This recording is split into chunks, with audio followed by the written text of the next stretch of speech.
যে অঘোষিত জরুরি অবস্থা শুরু হয়েছে এখানে, আবার অঘোষিত রাষ্ট্রপতি শাসন চলছে বা ঘোষিত বলছেন। বিজেপি যদি প্রতিহিংসার রাজনীতি করত, ভারতবর্ষের অনেক বিজেপি বিরোধী সরকার আজকে ক্ষমতায় থাকতে পারত না। দিল্লিতে এই শব্দগুলো ব্যবহার করে ফলাফল কি হয়েছে সেটা প্রত্যেক মানুষ জানেন। বিহারের নির্বাচনে যদিও যাবার কেউ সাহস দেখেননি তৃণমূল কংগ্রেসের, কিন্তু পার্শ্ববর্তী রাজ্য থেকে এ ধরনের তীব্র বাক্যবাণ ছুঁড়ে দিয়ে তারও পরিণতি কি হয়েছে সেটাও জানেন। কিন্তু পশ্চিমবঙ্গে আমাদের অবস্থান অত্যন্ত স্পষ্ট। যে কোনো জমায়েতই হোক, ডিটেক্ট, ডিলিট অ্যান্ড ডিপোর্ট, এটা সর্বভারতীয় বিজেপির ঘোষিত অবস্থান।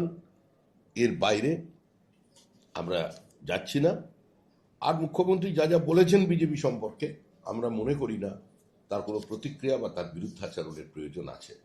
কারণ এই মুহূর্তে তৃণমূল কংগ্রেসের কোনো বক্তব্য মানুষ গ্রহণ করছে না।